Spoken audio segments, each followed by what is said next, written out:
I'm talking about the Blues. There's a lot of work they need to do. There's a lot of decisions that are going to be made this summer. That was a beatdown, dude. I mean, it's just that simple, as John Hadley would say, Giovanni would say. It's just that simple. They are way better. They're on a different stratosphere. And you have a core group of guys that could still compete, but you need some other guys. And, I know the Sundqvist, and I know this and that, but on the other hand, it's just, you're that far behind to where, even with Perry, I just think that team was just so good, so focused, that we need a couple pieces, and maybe a couple big pieces go in a different direction that to fix this thing, to stay up with the big boys.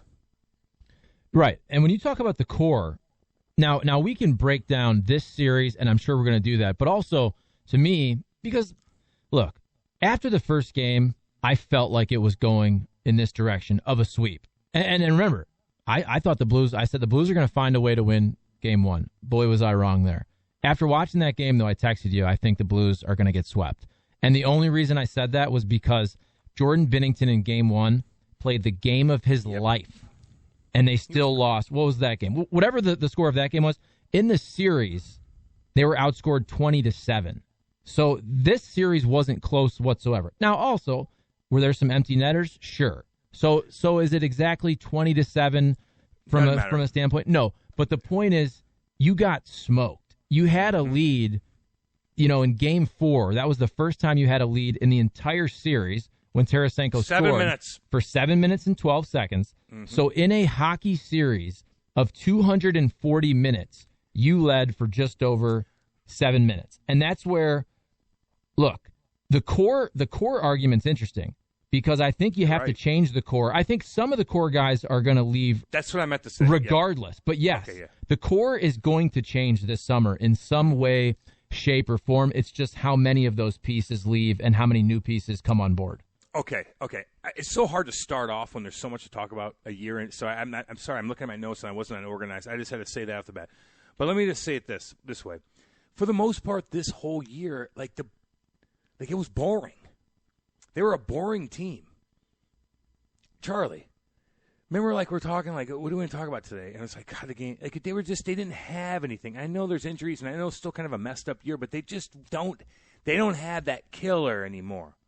They don't have that, that, even the killer after 2019, throughout that pre-COVID year where they're kicking ass and taking names, where if things didn't go down, who knows, they were really, really good. And it's they were fun and fast and mean and consistent and this, that, and the other.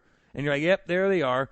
But then this year they weren't even, not even close. I hate to use the word boring, but they kind of were. And I know everything else has something to do with it with no fans and stuff like that, but just it is what it is.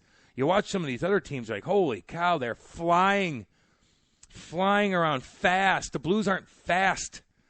They need to get faster, younger, tougher. They do. They're just not. Speed is. You're never going to keep up with a team that's. If you're that much slow, and that's slow. I shouldn't say because you call somebody slow in the NHL. It's just degrading as all hell.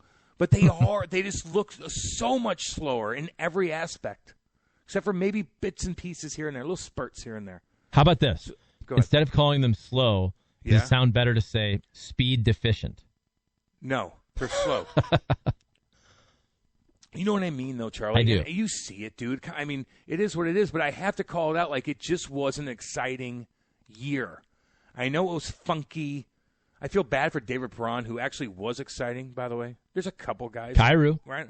Kyrou's fun. He needs to be a little bit more. He needs a little bit more. Kyrou still needs a little bit more. He still needs to get maybe a little bit bigger, stronger, more confident with your physicality as far as defending the puck when you have it, right? So when he has it, if there's no one on him, he's going to do what he needs to do. But if he's in the corner grinding, where Schwartzy at his game could find a way to leverage his balance and spin and do, Kyrou just needs to get there a little bit more, meaning your legs, your balance, whatever the hell it is, find it, dude. Everybody else, the good players find a way, whether it's a trainer, this, that, and the other, you just do it. So he has some work to do, but I liked his game. I mean, Ryan O'Reilly was a warrior all year. I feel bad for him, too, by the way, Charlie. Just everybody's calling him out for saying that. And I know it was kind of goofy when you get smoked, but he's just trying to get the boys going. I don't mind it. Like Mark Messier did it. Remember that in conference finals against the Devils? Did they win, Game though? 6. Hell yeah, and he scored a hat trick. Get on with yourself. Get on with yourself, Charlie. Look, that. Were you kidding? Dude, that's a big old story up there. Are you talking about 94? Yeah. Okay. Yeah. Through that so run. that year. Yeah. But the other thing is, there's a lot of people that now this wasn't the Joe Namath guaranteed win of the Super Bowl. It was a comment of, hey, I'm the captain and we're going to win. Yep. What do you want the guy to say? Do you want him to say we're going to lose? That had nothing. I do, Charlie. I say I want you to be Nostradamus and be like, we're going to get smoked. No, you're right, man. I just felt bad for him because he kicked ass all year, Charlie. He did. He and Perry, a couple guys. It was a weird year, man. It was a weird ending to a year. But it is a wake-up call, I think, though, dude. Like, I think it's a wake-up call. It's like, okay, there's work to do. I know it's only been a couple years, but a couple years is a long time when things change with a team in the NHL. Like, that's just the way it is. It's just the way it is. So there's a couple of, I like Jake Wallman, Charlie. I like him. He's good. I know he had COVID and all that, but God, he just flies around. What the hell was he doing for the past 4 years? Rock, we were talking about him a long time ago. Remember? You listen to the podcast. I love the guy. You know how that works. If you listen to the podcast, I kind of like you. Listen to radio show, I like you. He flies around. He took a big step, in my opinion. Yeah, you have some big question marks, though, overall. Yeah, you brought up Jaden Schwartz. To me, that's maybe the most fascinating of all of these. Because when you go and you look up his contract, you actually forget that he's only 28. I know he's been around forever, but Jaden Schwartz about to be unrestricted, coming off 5 years, $26.75 million, so making on average $5.35 million per year. And going into this, I think he was expecting a nice, healthy raise. What do you think his deal looks like? I know he's been at times really, really good. Obviously, 2019 postseason, he carried the team for a round or two. But even though he's now in his prime, he's a different story, obviously. That's a different story than Tyler Bozak. Is he in his prime? Well, what I'm saying is Tyler Bozak's 35. Okay, so that deal, if he's coming back, what is it, a year, whatever it is. Mike Hoffman looking to get paid. He's 31. Jaden Schwartz is 28. I mean, that's still in the NHL world, Cam. That's still, what, a 5-year deal coming up? God, he's 28. 28 years old. 28. Yeah, he wants a 5. Yeah, but he's a weathered 28, dude. You know what I mean? Like, look, Charlie, some guys get weathered, man. He's not a big guy. He was great at spinning off cats for a bit there, but now he gets hit. He gets hurt all the time. He's been hurt the whole year. He's inconsistent. I don't know, dude. I know he's 28, but he's, again, a weathered 28. And I know I'm being kind of harsh on that, but this is how I'm looking at it. And what do I know? Like, don't listen to me. I'm just telling you my thoughts. I don't know. He's going to want some big dog money, dude. Want a cup? Like, he wants some big boy money. I don't know if I'd do it. I wouldn't. Don't you think? I'd be careful with a lot of guys, dude. Don't you even with the expansion draft? Go ahead. Right, but with Jaden Schwartz specifically, if there was a very good chance he was going to stick around, don't you think the deal would have already gotten done? And also, if the Blues were really thinking about keeping him, I just think around the trade deadline, that was a player that he was in the conversation. You know what I'm saying? I don't know what you would have gotten back for Jaden Schwartz. This was also kind of a weird year for the Blues, where they were at the trade deadline, where they just made a nice little run after being very bad.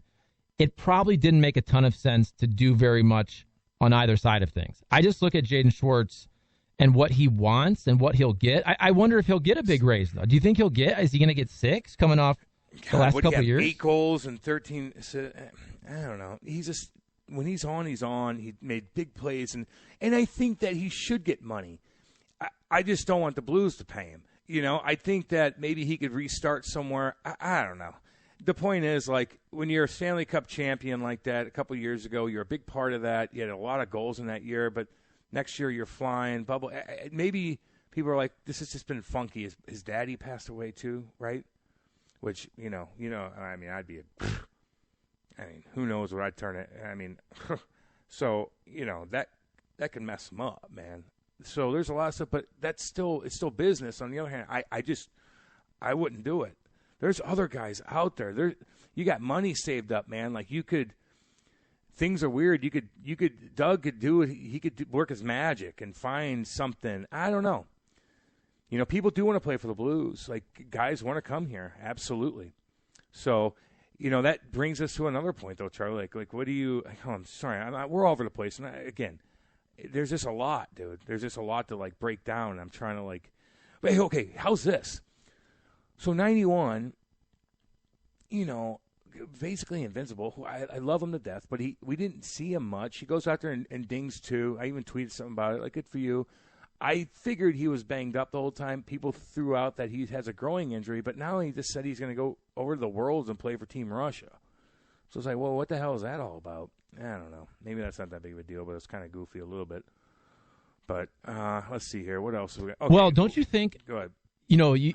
I understand it's awkward, but also these are real conversations. I mean, there's a very high likelihood, and I don't know what the percentage is, but Jaden Schwartz may not be back next year. Okay, Tarasenko, you have the expansion draft coming up. And especially in a sport like the NHL, with a salary cap, I mean, it is a legit question, knowing that the Blues have already gotten the absolute best prime years out of Vladimir Tarasenko. Now, look, can he have another 2-3 really solid years? Sure. I'm not saying that he won't in any way, case, or form, shape, or form, whichever way you're supposed to say it. But also, shape. You have a player who's been injured a lot. Okay, I know he said his shoulder's 100%. He had the groin that we just learned about yesterday. But also, you have multiple shoulder surgeries on a guy who his bread and butter is his shot. And he's also making $7.5 million for the next 2 years. You have the expansion draft, and it's just one of those situations, man, where the Blues have gotten the greatest years out of Vladimir Tarasenko. So I think it makes sense to expose him to the draft. Now, maybe he comes back. And you know what? You're fine with that because it's not a terrible contract. If he comes back, even if he scores 24 goals or 27 goals, whatever it is, that's not an awful contract. But I think they probably expose him to the expansion draft. What do you think? Yeah, I think so, too. I think they're going to protect Barbie and Sonny. I think they are. I think you kind of have to. I mean, Barbie played good in that series. I thought he looked good. He could have buried a couple times. Maybe that changed the tide. He was hitting guys. You could put him anywhere up and down the lineup.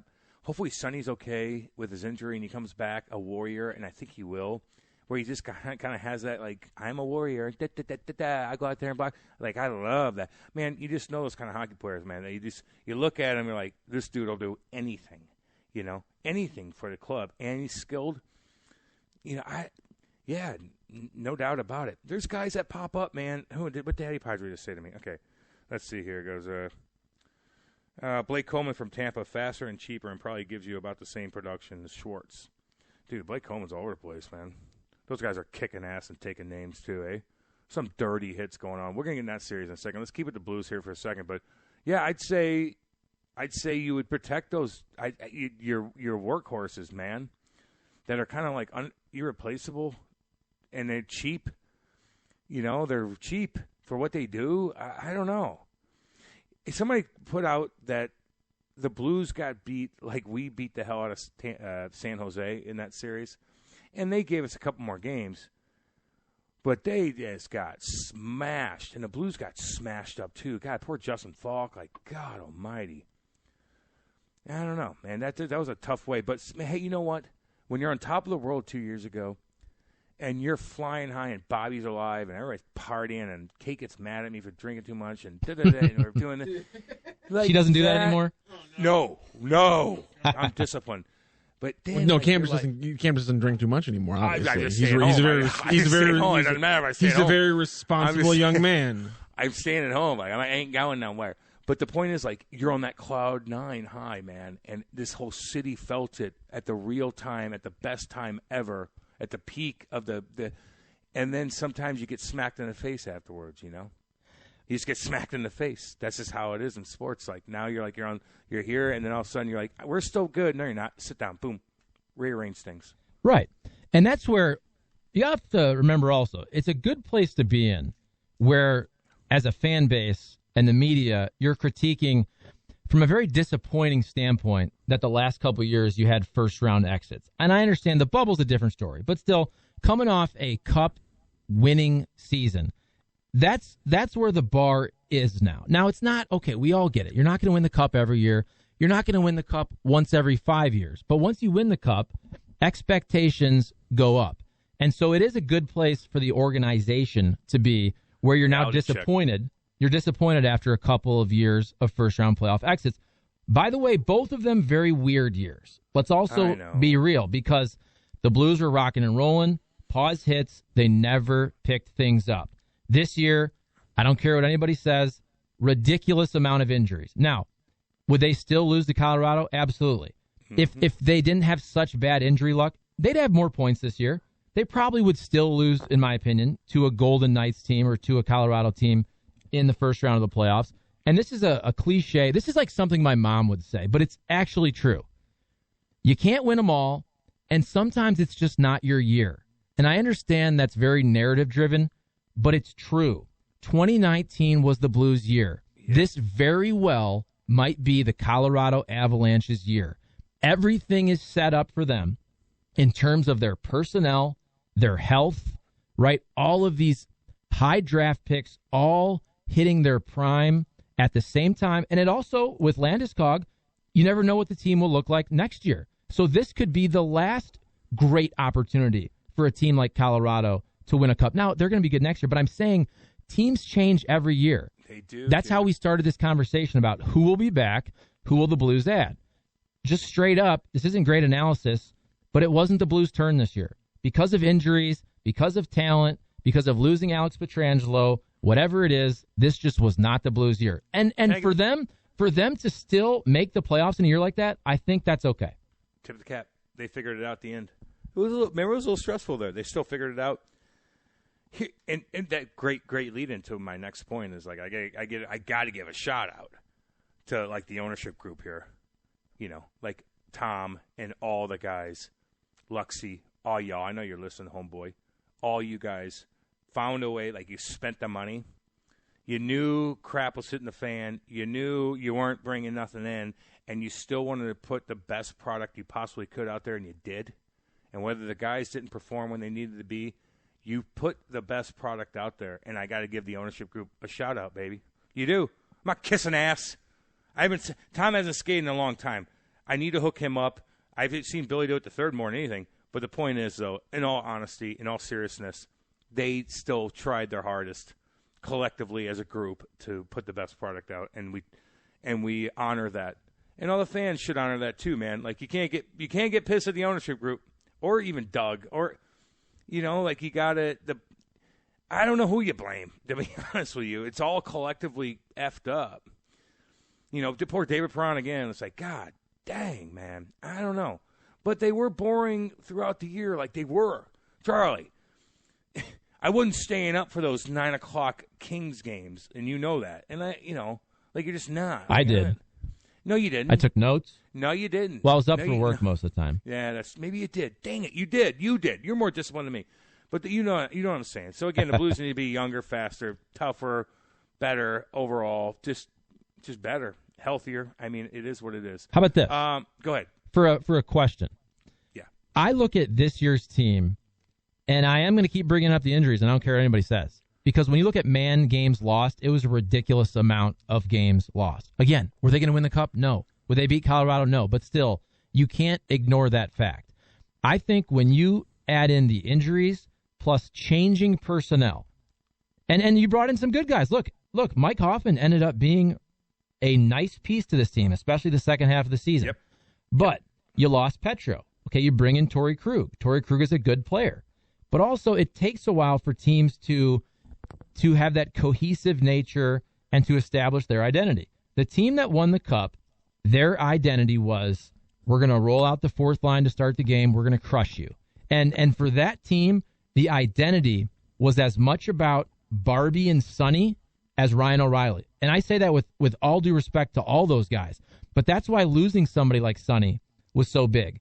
So this year, I saw a team that didn't necessarily have an identity because they were caught in between playing that heavy, we're going to crush you, hit you style that got them the cup in 2019, but you also have more skill now. You have Kyrou, right? You have David Perron having the best season of his career. You have a sniper in Hoffman. So they have skill, but it wasn't like they were this super fast, skilled team. To me, they were caught in the middle of being the heavy team, being the skill team, and that still ended up being a pretty darn good team, a playoff team. It just wasn't an elite team.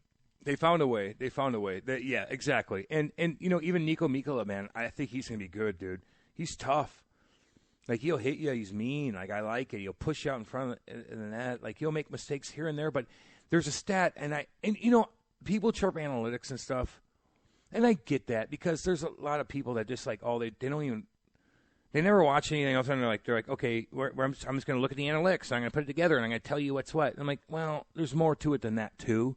But like Niko Mikkola led like the team in rushes through the neutral zone, and I know that's kind of a weird stat, but if you think about it, if you really think about it, you're like, dude knows how to get out of a jam and skate it up the ice. And it's like, and he's huge and he's mean. I'm like, oh, okay. We could work with that, right? So I know. There's some and Jake Wallman, dude, I like him, man. He's all over the damn place. You can't outskate him. Damn, he's fast. Fast. Big, mean, find that balance between having some sons of bitches, sorry, Giovanni, that will put you down and clear the front, that know how to skate the puck out of the zone, with fast guys that fly around, that make you like stop and start and stop and start and stop and start and draw penalties because you're reaching because you can't catch the damn guy like we've been doing all dang series. That's what you have to find it, man. And maybe you could free up some coin to do that.